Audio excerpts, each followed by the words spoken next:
The American political system is hollowed out. Their power systems are collapsing. Because they've privatised everything, and that's something me and him actually disagree. We want to renationalise things like water, electric, rail systems. These are things that have to be renationalised. When you say renationalise, because they were owned by us. Yeah, taken out of the private sector. Absolutely taken out of the private sector. Yeah. Because they've not invested in decades. They give to shareholders only. And this is a policy that deeply angers us because there's sewage spillage that we talk about regularly, don't we? There's sewage spillage going on in the British waterworks right now. Thames just got fined its maximum amount that anyone's been fined just recently in recent press news that me and Chris were talking about in our last podcast. The one just gone, Thursday. How much was it? 20? 200 something. Oh shit, 200. Yeah, no. Yeah. 200 million, something like wow. that. Mad. And these companies are not investing in any infrastructure and haven't done for decades. Because they're only worried about the bottom line. Yeah, exactly. This is why they should be taken back into public ownership and the shareholders given no fair value to it. It should be what we call eminent domain. We have these laws for a reason. Okay, so I don't know the ins and outs of everything about public and not whatever. So if it was public, the transport, water, so on and so forth, what's the benefit of it being public? Okay.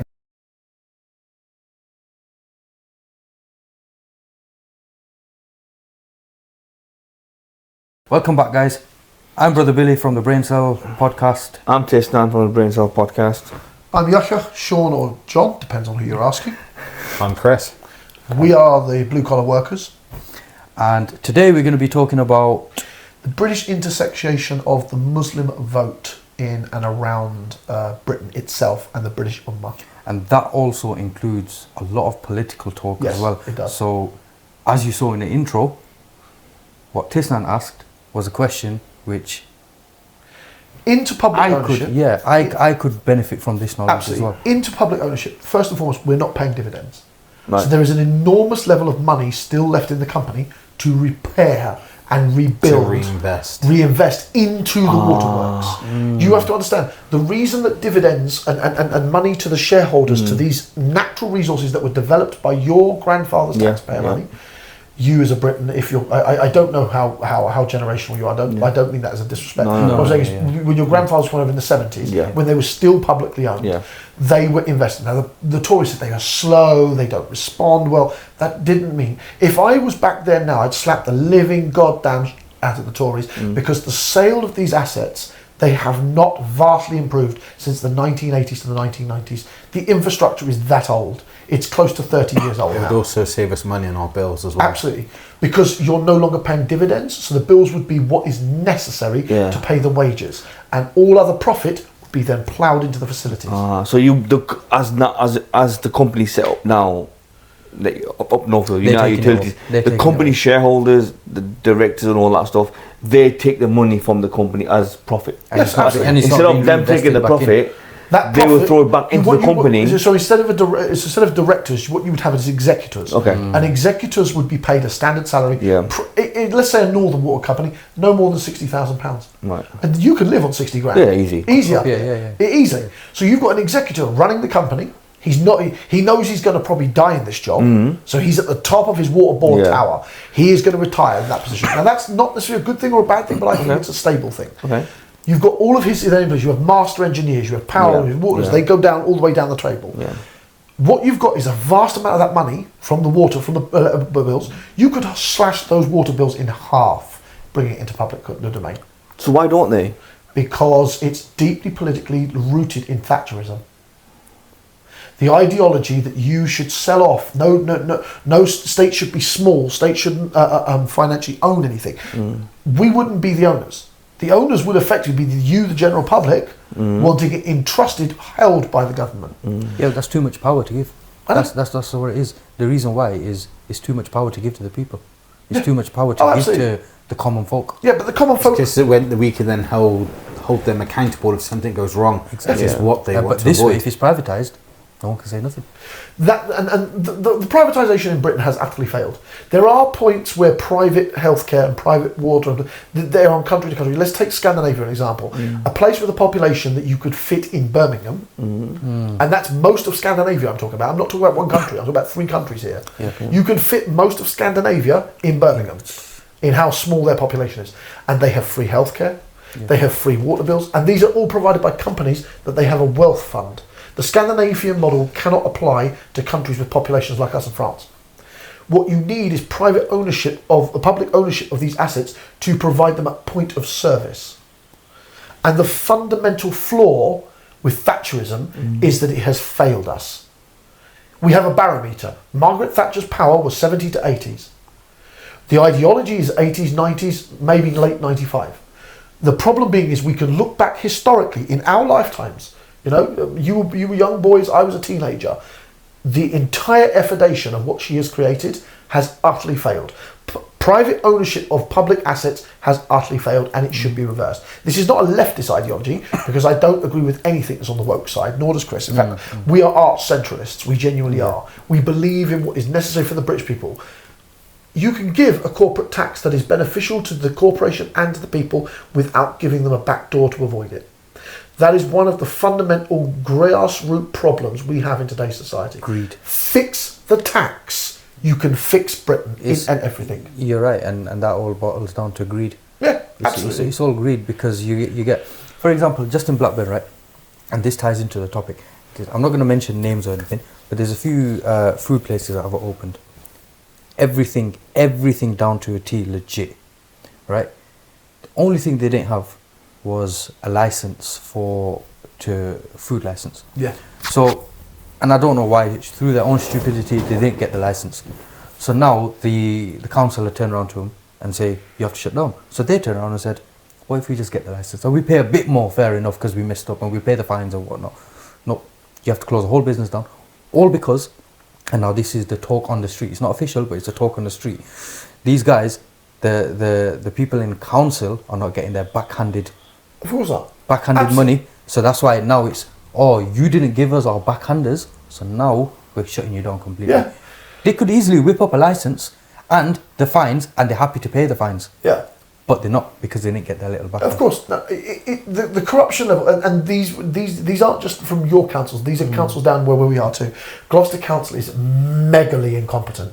We have roadworks on our place all the fucking time, don't we? It's about to get worse. Yeah, it's next level. Like, you are stopping at emergency traffic lights every 5 minutes in Gloucester. So this isn't just a north problem. The starvation of money comes from the inequality of our tax system that allows every single company in Britain to completely dodge. Most corporates pay less tax than you do. Yeah, I've heard that. It's not even euros anymore. And because of that, the burden of society, for the first time in nearly 1,000 years, in British rule of 1,000 years, I don't give a fuck about skin colour. For 1,000 years, the tax has always landed on the trader, the heavy merchant, the shipper, the landlord. It has not landed on you. Yeah. Only in the last couple of hundred years, probably since the 18th century, that has changed. Yeah. We need that to reverse. That's not woke, that's not leftist, that's returning to what was Britishly normal. The corporations want to operate in Britain, you give them a fair, flat tax. From my point of view, it's about 55%. That's far less than what the baseline is, which they get than 1 million exempts that allow them to pay between 5 and 10% tax. The tax system in the UK I've said that from the start. So if the 10 biggest companies, the 10 multi-billion, trillion-pound companies, or whatever they are, in the UK, were to pay the right amount of tax that they were supposed to, all the NHS problems would vanish. All the roads would be maintained. Every single thing would be sorted. The housing crisis would be over within a couple of months, because we'd see 200,000 or 300,000 small building companies having the money from government to then build the houses. And similarly, I know this isn't the topic, but similarly, if the rich Arab leaders, and now I'm only doing this for people to understand what we just said there, if the rich Arab leaders were to pay their proper zakat, that's Islamic voluntary charity that we have to give. Everyone gives. So 2.5% of your wealth. Could you imagine the Saudi money of the Saudi money? And if they paid that proper tax, country's GDP. That would be world hunger gone.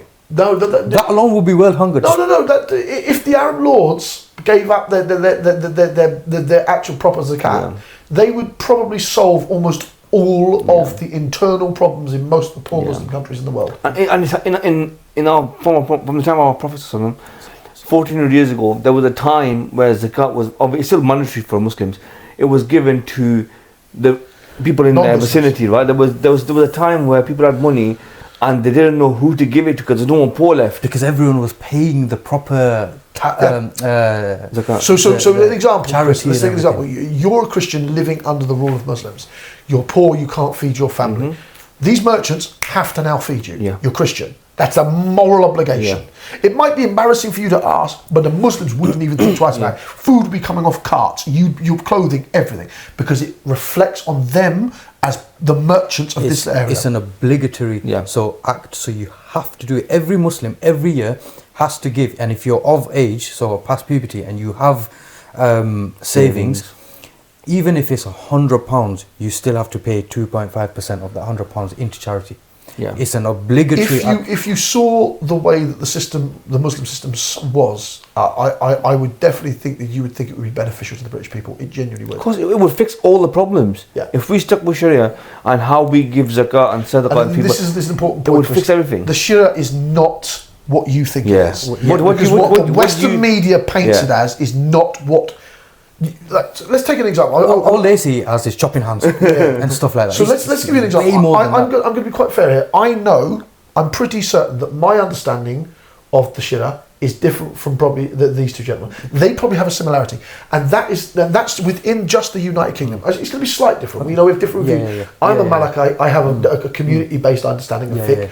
You have a more, I presume, Hanafi kind of approach. So that's just within our country. Now look at fiqh. Now look at the Sharia between us and France. Now take the difference between Saudi Arabia and Malaysia. Which Sharia are the British press talking about? Exactly. Because they are so different wherever you are sat. What's your understanding of the Sharia?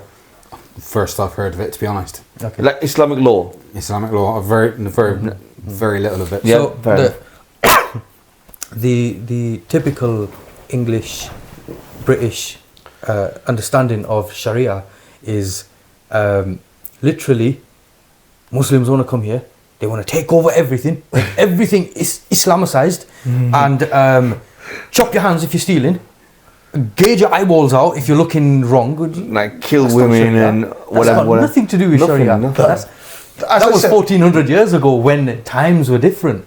But now, there's something in Islam, right? That's you know when commandments are given by God and our Prophet and stuff, right? Sallallahu Alaihi Wasallam. You stick to them, right? But there's something called fatwa.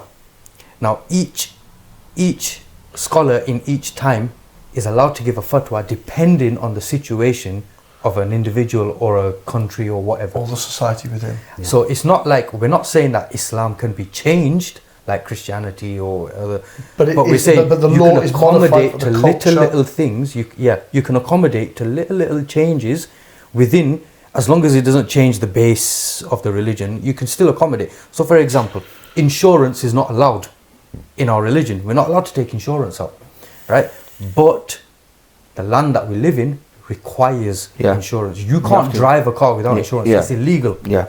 So then that's when the fatwas have been given that, no, you have to get it then. Yeah. If it's the land of the law, if it's the law of the land, you have to take out the insurance. Do you understand? So where Islamic law moves towards where you are is based upon the nature of the nation. So it makes a slight tweak. And when you and as I said, the difference between me and my brothers is not going to be huge. It's going to be a small little differences between us, and that's just the two of us and the three of us in the room. And we believe that it's all right. Yeah. It's just the scholars that I follow have 99% the same understanding as the scholars, but just that 1% is slightly different. But it doesn't change the religion. No. And the idea beliefs. and the idea that the British press have any kind of conceptible position about the Shia is laughable. Yeah. And the scholars that they bring on are middle-aged white atheists, man, and it drives me crazy. You almost never see an actual Muslim defending the Shia, talking about the Shia on telly. You don't. It's a joke. There's so much going on. But Now, like, if we just talk about our The Muslim community, the Muslim of Britain- community within, so your understanding of community and politics within the Muslim, how vast is that? How The Muslim community has no central capacity to organise its vote. And that is a massive problem in the United Kingdom. just to know, And the reason I want to say that, and I just want to be carry on, is if the 3.5 to 4 million Britons voted one direction, we would change the face of politics across the entire island. and that was, we saw an example of that in Blackburn. Last year, when the general elections were happening and you had the MPs running and whatnot, you had the candidates. You had Labour. It was almost unanimous that Labour, no one in Blackburn that's Muslim, or not just Muslim, but that was level-headed now, is not going to vote Labour. So Labour was Conservatives, definitely not. Right? No, Blackburn. Labour. So because over the years, all of our parents and our parents' parents always had Voted this Labour. Labour, that's what voted we're taught. and they had this loyalty because Labour got them out of shit back in the days and stuff like that. So they've you got mean with this the Labour undying- Party were good people? Yeah. Yeah, with So the Labour now Party were good people. So now they've got this loyalty towards them. They Yeah. just wouldn't move to them Yeah. until the Palestine-Gaza situation came. Now, what happened was, it was unanimously decided in Blackburn amongst the communities that no one's going to vote Labour. So Labour were shitting themselves completely. Yeah. What are we going to do? Right, okay, no worries.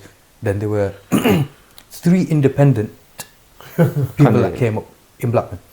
So everyone's questioning, why are there 3 independent? One person was a woman.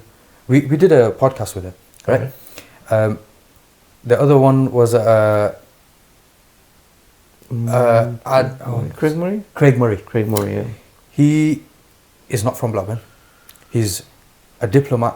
He used to be a British diplomat. I overseas. don't trust him already. The minute you said the word British, they're all bought and paid for as well. They're all bought and paid But for. he was under who's the Oldham? Is it Oldham? Independent that Kobe. the guy with the top hat. You mean Galloway? Galloway. Oh, He was under right, Galloway, right? I need to stop. I don't like him. I don't like I support him for what he does to defend the Palestinians, to what he does now, but I don't like his actual domestic politics. Yeah. There is a lot of it that is screamingly reactionary and not centralistic enough to keep the country stable. So he had a few people set up in a few different towns, because obviously when you get a party and you earn and you have a few more than MPs. 2 selected, you start getting funding and all that kind of stuff, right? So there was those accusations. But anyways, so there was that woman, there was Craig Murray, and then there was another guy called Adnan Hussein, who's the MP now. Yeah. Now, you'd think in Blackburn that if we've all unanimously decided that we're not going to support Labour, not going to say Conservative. we can all get behind one independent and just... But there was a massive kick-off between all 3 of them. The woman got pushed aside. No one's voting her. Then the battle was between Craig Murray and Adnan Hussein. And what happened was half of the ex-Labour population were towards Craig Murray and half of them were towards Adnan Hussein. And that ties back to what you were saying earlier. We can't unify under one. They were both standing for the same reasons, Palestine and all that kind of, The reality is the British just Ummah couldn't unify. has to unify. They just to fix its he problems. narrowly won. The last time the Narrowly Muslims were won. unified was about the mid 1800s or the late 1800s. The Ottomans had a Wilayat Khalifa within the Muslim community. That's the only time we were unified. After the that, Muslims are not unified. No, Just in a smaller case. Let's just take the British Yeah. Ummah needs to realistically get its shit together. And I say it like that because I need the jarringness for your Yeah. viewers. Yeah. I know Chris will know I'm quite vocabulary rude, but the reason the Muslims need to pull their pants the fuck up and Yeah. fix these problems is because they are now at a population number where they can shake all politics. We matter now. All Definitely. of it. Absolutely all of it. Definitely. Whether we are now at the point where if we were to all vote Liberal Democrat in this first past the post system, you would have a Liberal would Democrat change, government. Yeah. You would. Because Or the even- margins of error between all the parties are a few thousand in most seats. Even if, let's cut out all the big parties, even if Green. there was, not even, no, Yeah, even if that's there not was, a big there was party. just a new party set up that all of the Muslims, and not just Muslims, but like-minded people, sensible people had voted, that's the new superpower party. No. That party, and I will give you an example because of Nigel Farage's multiple failures. Look at UKIP, look at the Brexit Party. The reason that the first past the post system is disastrously bad for small and new parties is because people don't know you. And the British media still to this day holds, even with social media, holds a stranglehold on the political ramifications. They modem entire forums. They literally push forward talk points on, and they flood the airways and the radio. And the radio is still very powerful in Britain. Still very powerful. Forget TV. TV is its own Radio is beast. powerful. I listen to radio every Radio day. is extremely powerful across Britain, and British political conversation is based around realistically three options: Labour, Conservative, Liberal Democrats. And now they are up talking that tweed-wearing twit. Yeah. And that is a massive red flag to me for the British public. I feel like, as being born and raised in this country, I've always seen politics as Dirty. dirty, and it's just going that way. It's going down. It's dirty going down because you are not engaging, brother. But that's what I'm saying. I don't. You're right. I don't engage because I feel like because it's dirty. Why do I want to get my feet dirty for? Because if you don't, your children are going to suffer. At the same time, I feel like, let's just say for the sake of argument, it was a Muslim-led politician who did win. How would the white British think of that? I think you are living in too much fear. I don't care enough. No. But I'm just saying, I'm telling you this now. The ethno-nationalist, from my own research, the ethno-nationalist makes up 4 or 5% of all the white Britons. The white Britons still only make up 84% of the entire island. You are overstating how much you, the northern brown people. Please don't take that as an insult. No. You are overstating the fear of the white nationalist. The ethno-nationalist is so hated that me and Chris will never vote Conservative again, and we used to vote Conservative, and I'm quite free When you to say be ethno-nationalist, ethno-nationalists, people who believe that the Britain should be Welsh, English, Scottish, and Irish, and they exist. They are the Farages. They are the current reform, got it. the Extreme right wing. the extreme Yeah, right wing, right, and yeah. because people like Kemi Bennock are actually chasing that vote, that is self-destructive. Centralists, and I'm unapologetic. Years back, I was a conservative centralist. I believed that the Conservatives were financially viable, that they would look after the money, that they would make sure that we're not poor, that they would do sensible spending. Yeah. That was the view, and that's bullshit now. Yeah. Okay? They are chasing this idea of Britain first, British nationalism first. And the more people like Bennock and her kin, and her whole cabinet are like that, continue to chase the ethno-national voice, the dark, evil ethno-nationalists will not vote for them, even though they're being chased and they're alienating people like us. Right. So who do the Middle Britons turn to? They won't turn to Labour. They know Keir Starmer's a liar. He won by, his majority was by a wafer thin, and as a domestic prime minister, he has failed us. He's done well on foreign policy. He's done well on foreign trade. We will give him his creditation when it comes to that. Foreign minister would be good. Yeah. Right. an example of how he's done well. Whether we like it or not, that Trump deal will financially benefit Britain. The European deal will absolutely benefit Britain. These are financial. It's reversing effects of Brexit. Yeah, exactly. He's trying to unfund the country from Brexit. But he's still running on the same old model of operating within the current tax system. You must radically take a sledgehammer to that. Because only by restructuring the tax system can you really solve the generational problems we've got, both in the north, the Midlands, and the south. Because the south is starting to feel this weight. Quite often, Londoners would never have felt immune. As you're well aware, most of my home city, where I've grew most of my life growing up in, ignored the problems. It's north of the Watford Gap. That's genuinely the opinion. That was the ideology. It's not anymore. Yeah. London hasn't felt like that in about 6-7 years. Yeah. My sisters have told me this. Right. So you overstate, in my opinion, Dizzy, of the ideological position of the white nationalist. I don't blame them. I feel like it's what they've been believed to be. Absolutely, completely. And Farage feeds on that. Yeah, I was to say that will go completely out the window if the person was Muslim that took office, stated stuff that they wanted to be done, followed through with it, succeeded with it. Sorry, that illusion would you put a Muslim prime minister in office who keeps his word. You will break all the problems that the Ummah suffers from racism in the country. You put a British prime minister who's a Muslim in the office and he says, I'm going to lower the tax problems to the British people, I'm going to fix the fucking roads. Actually do it. And he does it. And he doesn't care who he upsets in the British world to do it. Yeah, and what that's going to happen is it's not going to... It destabilises their arguments, Muslims, immigrants, this, that. Yeah. It completely... So it takes away their argument points. Yeah. The nationalist vote is not as heavy as you think it is. It's a swing vote. And that's what you need to realise. Moderate conservatives are aghast, horrified. I speak to them regularly. Like I said, I ran for a Conservative councillor, so I'm still technically in the Gloucestershire Council kind of area, and I'm in talks with them. They're horrified by Nigel Farage, disgusted by him. And the chase of Bennock moving down that direction makes many Conservatives deeply angry. I genuinely think the Conservative Party's at death's door. I genuinely feel that I think they've come to the event horizon. To fix what they have to do now, they have to burn all the and we're talking about the ERG. They've got to get rid of everything and start again. Everything from their top party right now has to go.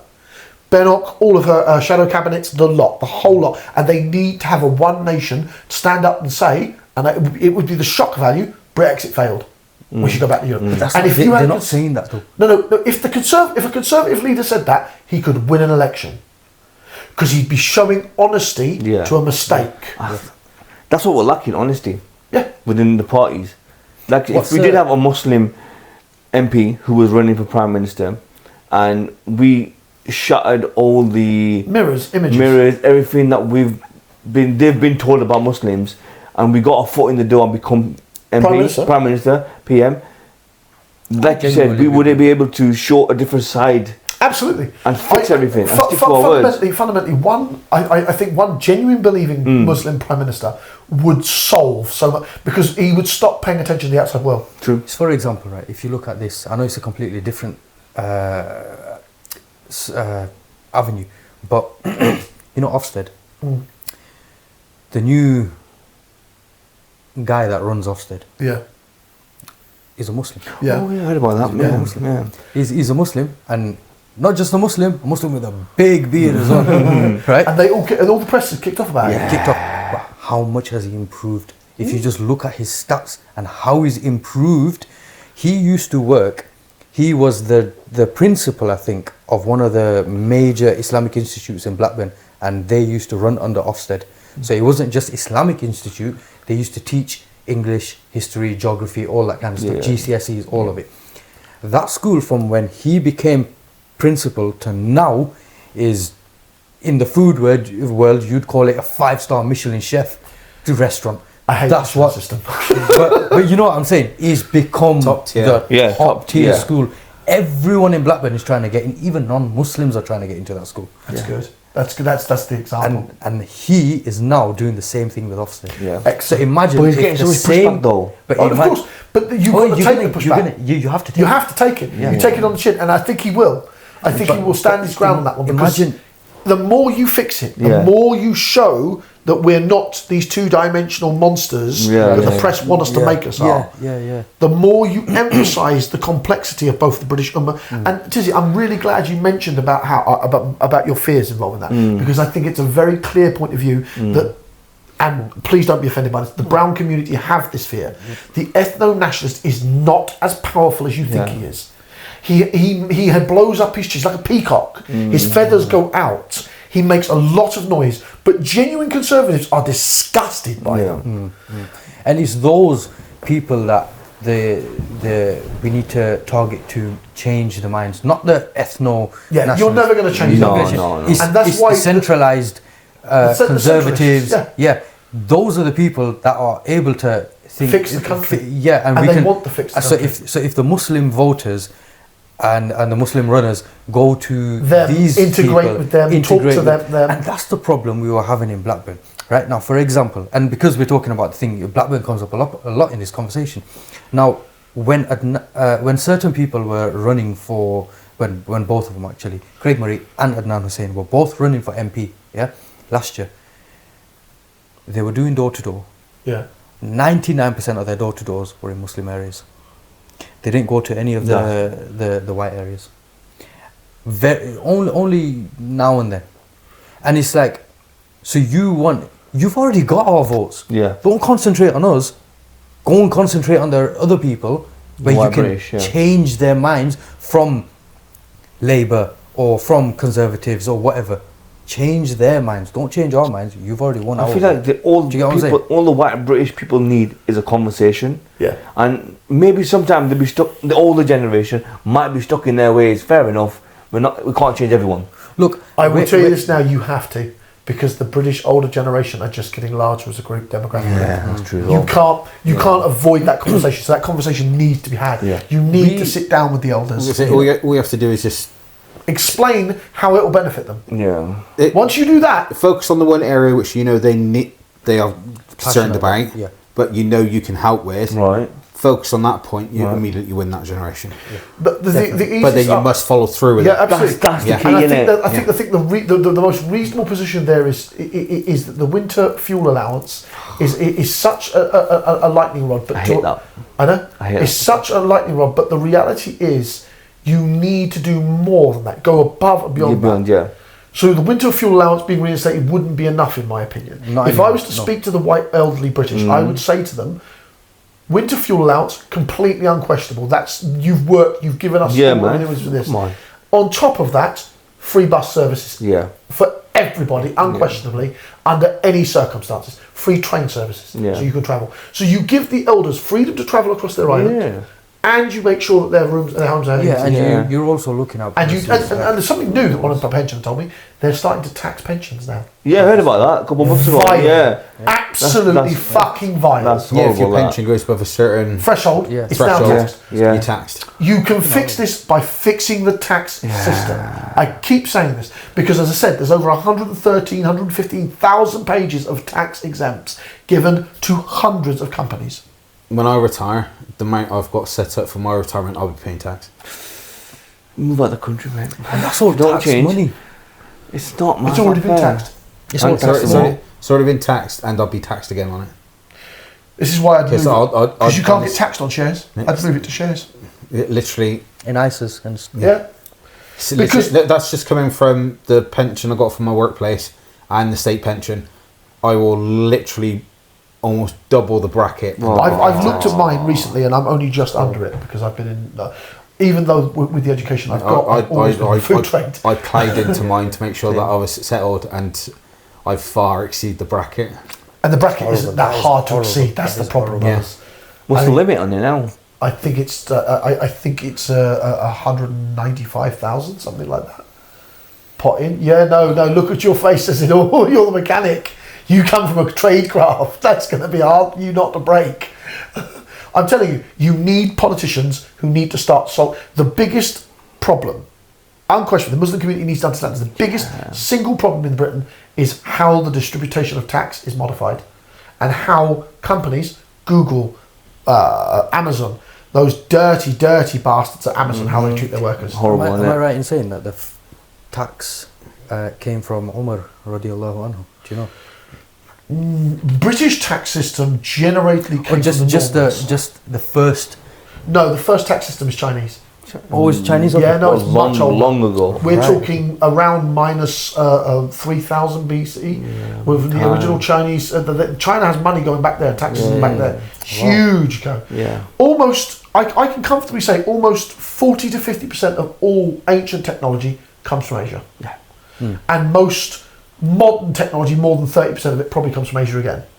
Yeah. You know what I'm saying? The human race, the bulk of our population is in Asia. The bulk of our thinking is in Asia. Yeah. The bulk of our political power. The Western world is a blip, historically speaking. Wouldn't make a difference. But it's made out to be the centre of the world. We haven't. The Western world has had power for the last 250 years. Yeah. Asia has been the heart of humanity for the better part of 3,000 or 4,000 years. It's going back there. I think people need to get used to that idea. Off camera, that's exactly why we've invested in Chinese companies. Exactly. Because that's where you're going to make money now. We can see it's all going that way. Listen to the voice. We're going to get some money making. No, literally, that's what it is. Nice little advice. Now, what are your thoughts on? We need to get over the fear of the masjid talking about politics. We need to start telling. I'm telling you, that's the biggest central point of Muslims. We need to tell the imams. We need to tell the sheikhs. You have to back off. We have to organise, and the best organisation position is here. And that is a hubris. There's a massive hubris inside the British Muslim community of not talking politics around the masjids. That needs to stop. And not talking the right politics. Yeah, no, of course. The right politics. Not politics of that. No, family politics. But, actual national politics Proper needs politics, to start being discussed inside the Muslim masjids. we were saying that. We were speaking with one of our guests that we have, Sheikh Salim Sidat. I saw that episode. Beautiful episode. Very, very knowledgeable Sheikh. Yeah. And one thing that we took away from them political talks as well was we as the message that we're trying to send out is us youngsters need to get into politics. Yes. That is the reason why we've transitioned our podcast from random talking stuff to now real life problems. Yeah. Within the podcast we have life, we have comedy and this and Absolutely. that. But the main topics are real life topics. Yeah. They have to be. We need more politically aware, and this is one of the reasons why I'm very pleased to do these podcasts with you at the Braincell, because it needs to. There are so few British political podcasting channels that are willing to tackle actually problems. Because you've got people talking about, oh, my cat's this, my dog's this, but they claim that their podcasters are British because people are not challenged by these conversations. We need to now take a real, genuine interest. Not just interest. Stop fucking around Britain. Roll up your sleeves, pull the guts out of these evil politicians, throw them all in the fucking bin, and elect people who actually care about your pissing country. Yeah. For your country. As much as white British people think that Muslims or South or whatever don't care about the country, it's so wrong. They do. It's so wrong. I've never honestly, God, like, I love, as much as I hate being here with the weather, people, whatever, I still love being here because it's where I've been raised. It's mine. You know what I mean? Yeah. It's mine. It's home. This is your people. Literally, I'd feel more comfortable here than going back to Pakistan. Do you know what I mean? Well, because you've been raised here. I'm born and raised here. I mean, you know more about Britain, about Blackburn in the north than I do. I'm a 13th generation Irishman, if you ask my grandfather. So you said something just a minute ago which is so true. Let people that care about the country do something about it, man. Do something about it. Put them in power. Now, an example of that, right, is in my company that I work for. I'm an engineer. The big bosses, accountants, businessmen. Wrong people. Wrong people. Now, we've as engineers always say to each other, one of us needs to go up and run the company. Because if an engineer runs the company, the point where who's making you money, which are the engineers, that whole sector will be sorted out and you'll get 10 times more money because an engineer's running it.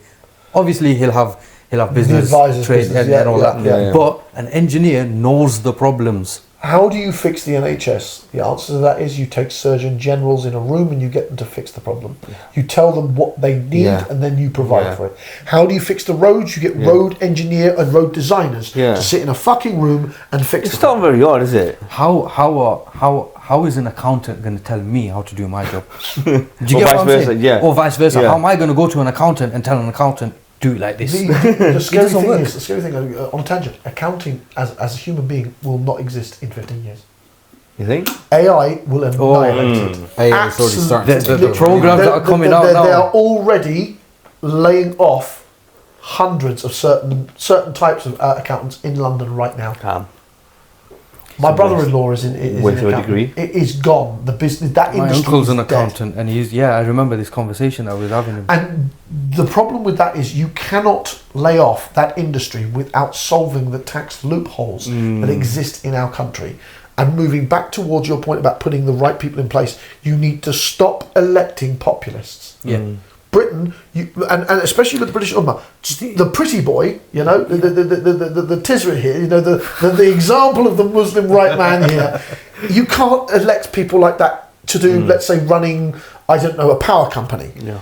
As a mechanic, you might have an idea, as I'm giving you an example, you have an idea of how to run a power company, you might know how the working parts work, but you wouldn't know how to spreadsheet, you wouldn't know how to sort out the It's a team. It's a team. It's a You team need a effort. team. You need the right people at all the places, and you need to stop electing the pretty boys. Yeah? They're great for postering, but terrible for fucking decision making. Yeah. Get us. us. No, you don't. You don't want me. I'm correcting him after time. That's kind of right. All you'd hear in press conferences, Chris, I need some help. No. I fucked up. No. If we're gonna role play that, no, it's like fuck you, you've lost your license. Yeah. No, John, calm down. You're not getting your license back. Jesus Christ, stop! You're melting the country. That's to be fair.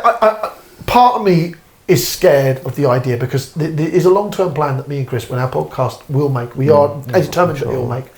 We want to go into politics for the very real reason that we do not believe our country is being led properly. It's not. Unfortunately, it's not. By any of them. It's running by rich people. For rich people. For rich people. Taking their cut. It's just bullshit. For us, though, we're just sidelined. And this is why. Collateral. The system is designed and I know to I keep us joke. I do joke about how I would try to burn down the system and start again, but I'd be too terrified because I'd be frightened of how it affects your lives. And that is a genuine fear that me and him have. And it's fear you have. Were you telling me you wouldn't want to burn the system down? I would scrap it to bare bones and rebuild. Okay. And I wouldn't even second thought. Okay, let's explore that. What would happen if you were to do that? Do that? Well, obviously there'd naturally be turmoil regardless anyway, because you can't have change without upset. Yeah. So the upset needs to happen in order for change to actually progress. Unfortunately, it's just the way it is.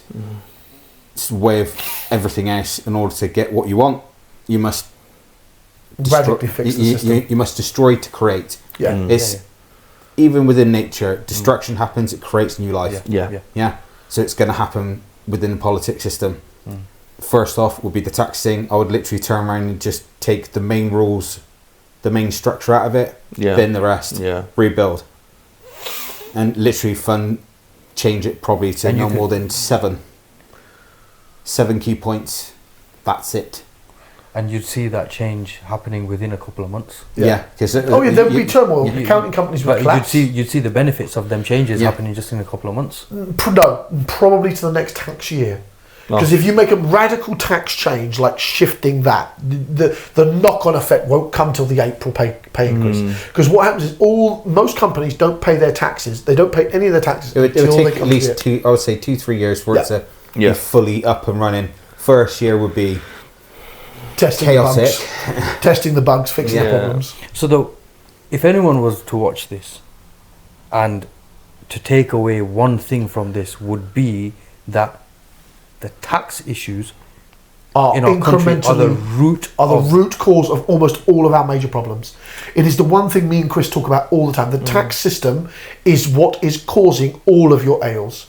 You haven't got funding for your nursing home, tax problem. You haven't got funding for the local roads, tax problem. You haven't got funding for the local football. And is that because the kids? tax has been not properly assigned to where No, because everyone has an exempt. They've given too many back doors, so you don't pay tax the higher up you go. Every single company, even some of the small to medium ones, has a back door these days.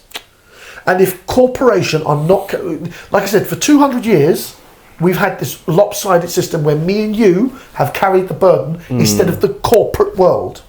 That has not been natural in Britain. It is not a normal course of action. Not even in Asia is that normal. When you look at how ancient Asia, ancient Japan, all of these big silk companies that you know were going to make shit tons of money when they bring it over to Europe, the Silk Road, 80% of it was taxed. The Chinese emperor was taking 80% of it because he had China to feed. China's roads needed maintaining. And the 20% the merchant was left with was huge. Yeah.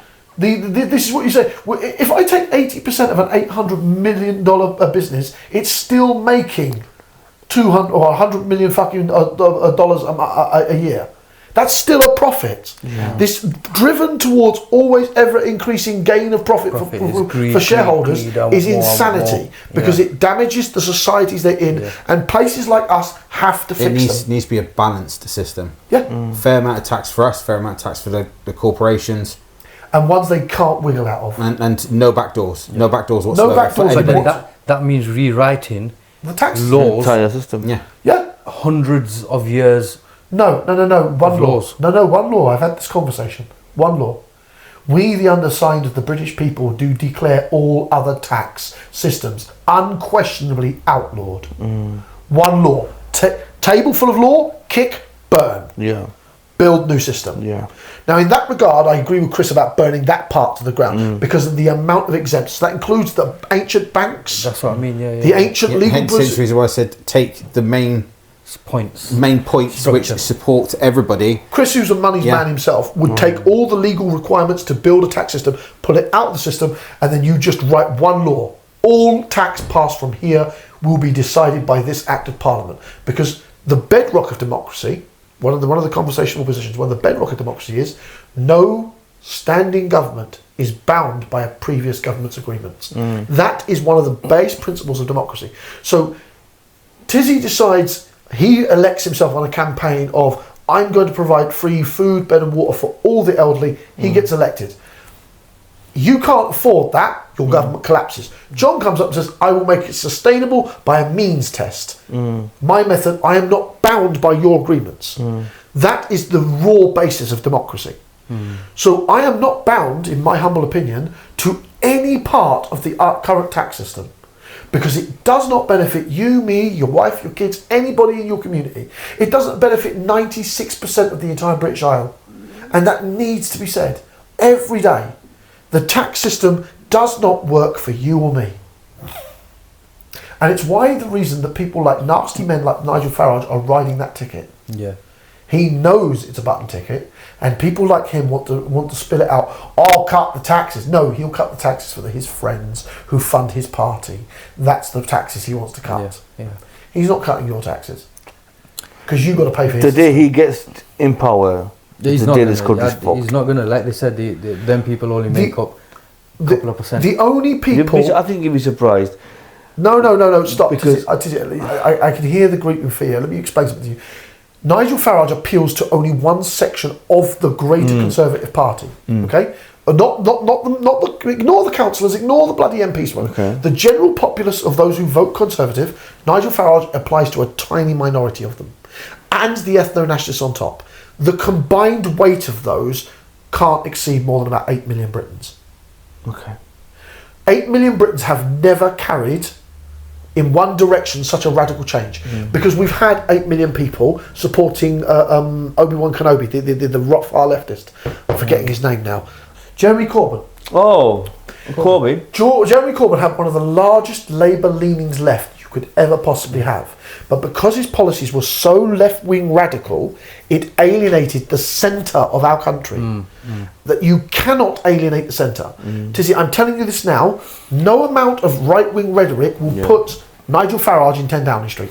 So Jeremy Corbyn would have been perfect, in your opinion, if he was more centralistic. Yes. Yeah. If he wasn't completely left. His financial understanding is too left-wing, far too left-wing. And he has such an inept ability of understanding that British people will not tolerate one far extreme or the other.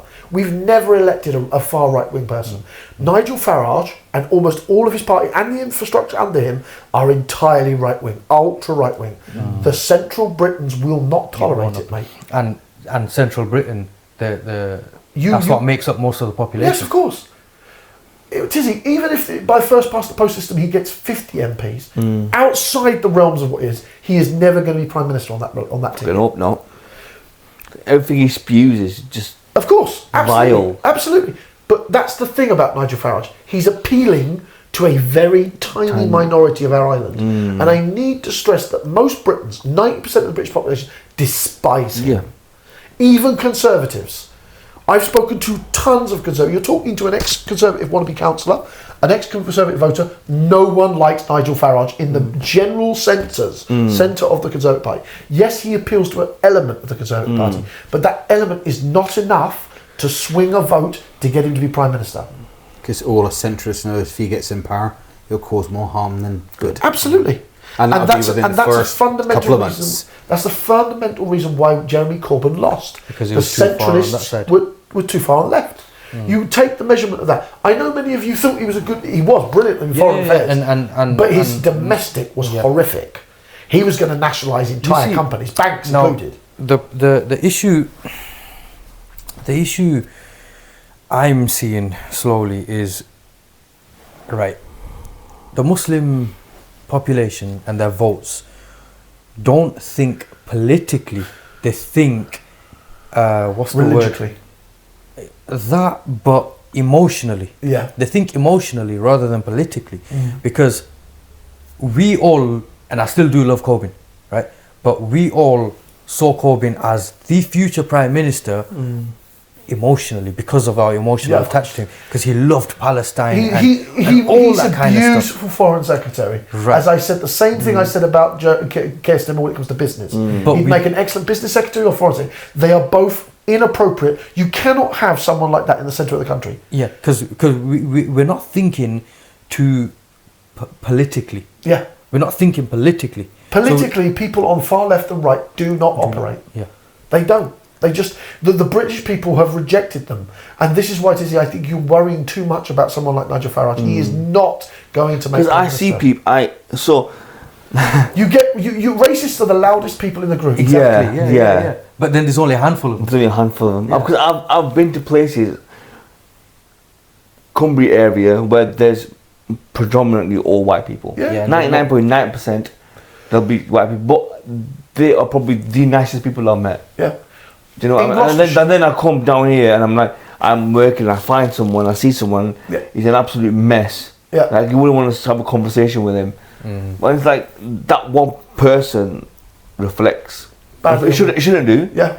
But it puts a perspective on someone. Absolutely. That like how British, those type of people have. Basically. Stereotypes. Yeah, unfortunately, Absolutely. What you've got to understand is Gloucestershire has been more conservative, our county, than it has been any other party. Okay. And I have spoken to entire elderly gentlemen, 80s, 70-year-olds, who have said to me there is no way on any earth that I would ever vote for Nigel Farage, because he is the kind of nutcase that I'm frightened would start a race war. So if we were so I want to ask you a question just before we come to an end now. In your town city, if Conservative wasn't an option, because their policies are just dog shit now, right? Green. Green or Liberal. Really? If there was an independent, would you? Don't know.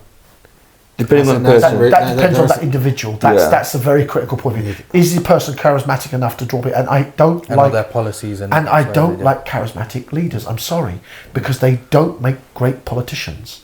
Okay. People that have, so an example, a person in your area, he's everything you wanted, right? You voted for him. He's what would you call him? The MP of the area or something. And anyway, so he went in with the intention of doing his part, changing everything, but the system that's placed already won't allow him to do it as much as he promised. Yeah. The simple answer is you disrupt. You must disrupt. You disrupt the system. So I came across, and that's where many MPs fall down. They conform too much. So I came across an X message tweet, whatever, of the Blackburn's current MP, and he replied to someone else's message of a different politician or something, saying we can't make change and disruption is you don't really want to do Yes, disruption. you do. You have to. So this MP, which I applaud him on, turned around and said, as the MP is currently, this was only a couple of days ago, I came across it, and he said exactly what you said. We have to disrupt. You have to disrupt the system, because the system, once enough MPs disrupt it, the system has to change. Yeah. That's the rule of democracy. The system cannot survive mass disruption. You get 10 MPs disrupting it, you have a problem. You have 25 MPs, you've got a countryside problem. Yeah. Do you think the UK is Yes. a sense of democracy, like as the essence of democracy? Yes. You think it is? Yes, I think that my country's starting to realise that they have to wake up. The younger generation are talking more about it with me. People I work with, I'm very cagey about my workplace, I don't like mentioning it. Yeah. But the people I work with, many of the younger generation weren't connected to politics until they watched our podcast. Yeah. Some of our earliest subscribers are from my work colleagues. Okay. And then most of their generations are 18, 19, 20-year-olds. And that level of engagement is exactly what I want. Because I need these kids, even if they all think I'm crazy. No, I'm genuinely honest. Even if they all think I'm crazy, it doesn't matter. if they engage in politics, the system will change. The first thing you have to do is we have to, and the same. It happened with us. So we're speaking from experience. We went into politics. Speak with individuals that that give you a bit of an interest in politics. Because if right now an 18, 19-year-old will see no interest in politics because it's not interesting, I don't care about it. But if it's explained in a beautiful way first, if it's explained and this is why we started off the podcast saying and because I've watched your podcast as well, and you have a way of explaining things. You do not know, it's genuine. You guys have a way of explaining things. I said this once about one of my teachers. I've always hated math. Coming from an engineer, I hated math when I was in high school. I used to get girls to do my homework and shit. I thought it was the pretty boys' job. The kind of thing Chris tells me you would do. I've got my girlfriend to sort this out for me. But when I went to, Mick. Remember Mick? Yeah, when we went he was to really college, good. there was this one, and he was an ex-electrician. Yeah. That And moved over. ex-army as well. Ex-army and ex-electrician, and he moved over into education. Yeah. And he taught me maths in them 3 years. Yeah, like true. I've never heard maths before. Yeah. That prompted me to then finally go into engineering and then. So I going to that person, I failed entire GCSE. I wasn't interested in education at all. Right, went to college, went engineering together, and this guy made the effort and explained everything from bottom. And it's not easy with engineering. It wasn't.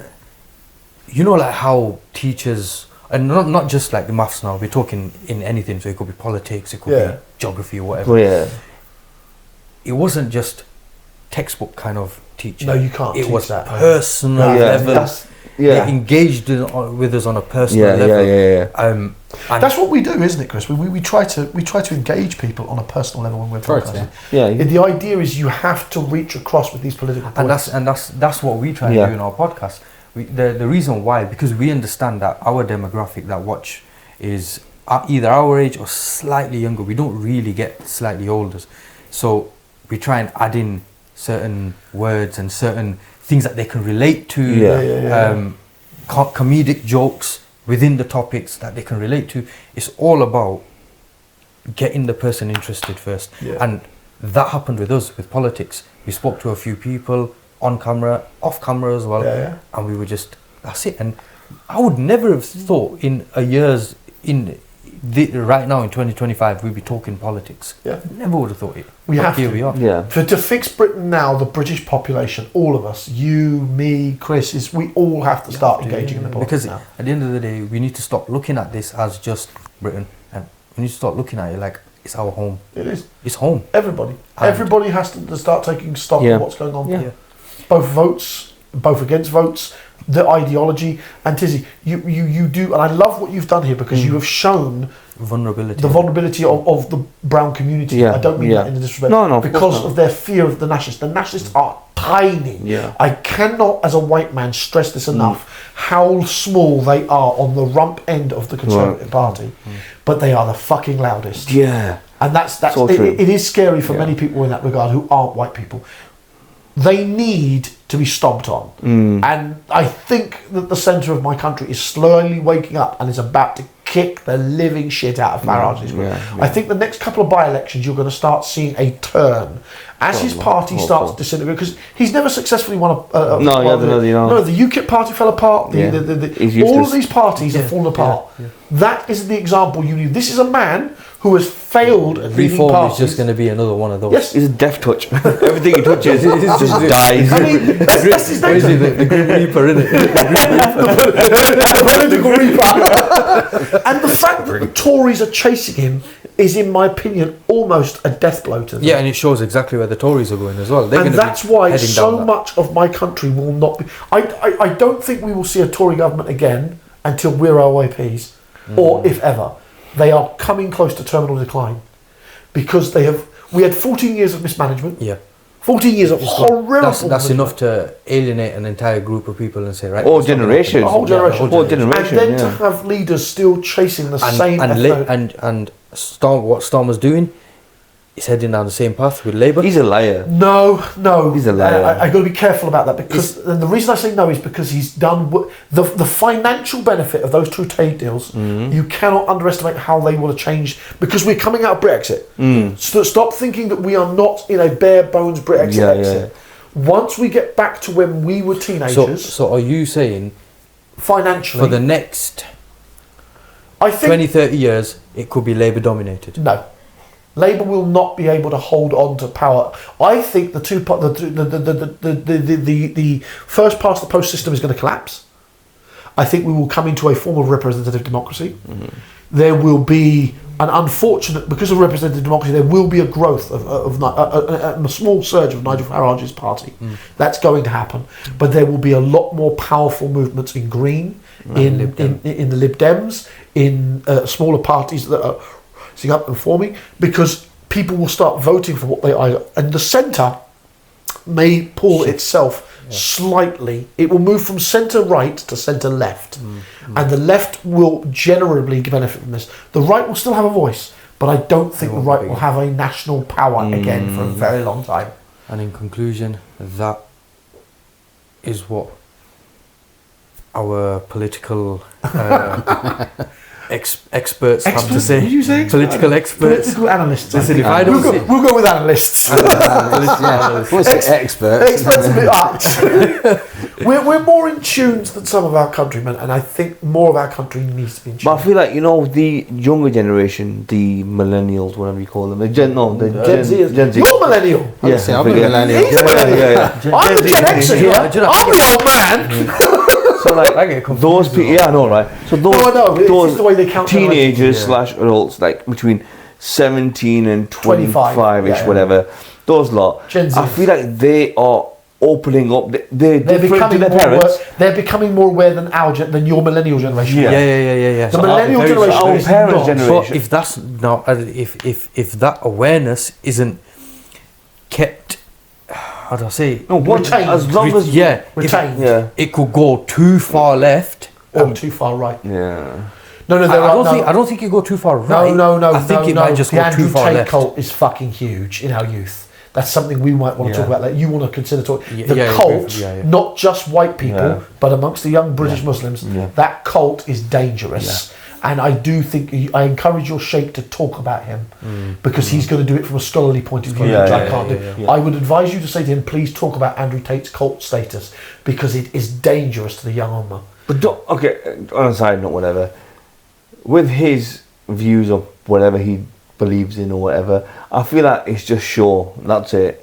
Unfortunately, because his job is the internet. Yeah. I fundamentally believe he came to Islam on false pretense. Allah, we can't judge. Yeah, whatever he's decided on his part, it's one that's of them, his part. whether it's show or not. Yeah. The effects. Affects of it, crazy. And man. that's why are there. I think that scholars need to get ahead of this, and that's why your scholar, when you bring him back, Yeah, of course, should realistically talk about that, because that's it is good a dangerous thing. Because the youth are very impressionable, Very. and I have no interest in letting a man like that run rampant for our people. No.